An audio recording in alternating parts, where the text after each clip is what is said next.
మాజీ మంత్రి దగ్గుబాటి వెంకటేశ్వరరావు రచించిన ప్రపంచ చరిత్ర పుస్తకావిష్కరణలో ఆసక్తికర పరిణామాలు చోటు చేసుకున్నాయి. చాలా గ్యాప్ తర్వాత కలిసిన తోడేళ్లు ఒకరిపై ఒకరు పంచులు వేసుకున్నారు. విశాఖ గీతం యూనివర్సిటీ వేదికగా జరిగిన పుస్తకావిష్కరణలో సీఎం చంద్రబాబు, మాజీ మంత్రి దగ్గుబాటి మధ్య సరదా సంభాషణలు చోటు చేసుకున్నాయి. చంద్రబాబు నాయుడు మరి రావడం అనేది మా ఇద్దరికి వైరం ఉంది, అది ఇది అని చెప్తూ ఉంటారు. వైరాలు ఉన్నమాట వాస్తవమే, కానీ ఎప్పుడు ఒకే రకంగా ఉండకూడదు కదా.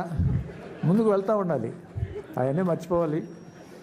భవిష్యత్తు అనేటటువంటిది ఆశాజనకంగా ఉండాలి అనేటటువంటిది నాకేం కోరికలు లేదు స్వామి. మళ్ళీ నేను వదిలేశాను, నేను హ్యాపీగా ఉన్నాను. నా చెప్పాడు కదా, భరత్ చెప్పాడు. వెంకటేశ్వరరావు గారు ఆయన జీవితమే ఒకసారి కానీ చేసుకుంటే ఆయన చెప్పినట్టు ఆయన ఒక డాక్టర్గా చేసిన తర్వాత ఆయన చేయాల్సింది ప్రాక్టీస్ చేయాలా. ప్రాక్టీస్ చేయాల.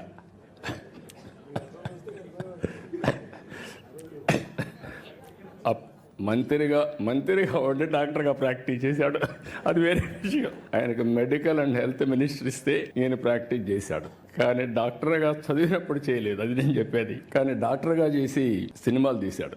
మాకు లేటెస్ట్గా తీసింది ఏంటంటే, ఇది ఇంకొక 5-6 సంవత్సరాల్లో మనకి రాబోయేటటువంటి మార్పు, లేకపోతే రాబోయేటటువంటి కొత్త ఇన్వెన్షన్ ఏంటంటే, మనం ఇంకొక 50 సంవత్సరాలు ఎట్లా బతకొచ్చు అనేటటువంటి దానికి మెకానిజం వచ్చేస్తట. వెరీ గుడ్ చంద్రబాబు గారు. ఇంకా 50 సంవత్సరాలు మీ అబ్బాయి బాధపడతాడు, మీరు కనుక 50 సంవత్సరాలు ఇంకా బతికామంటే.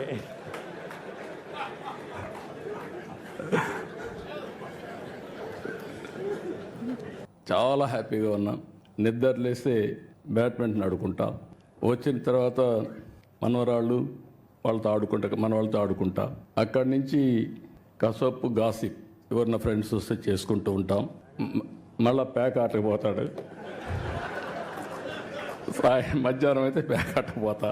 ఒక 2 గంటలు ఆడితే మైండ్ స్టిమ్యులేట్ అవుతుంది. నేను మర్చిపోయాను. పిల్లలకి రాత్రిలో ఒక స్టోరీ చెప్పి ఈయన హ్యాపీగా నిద్రపోతాడు.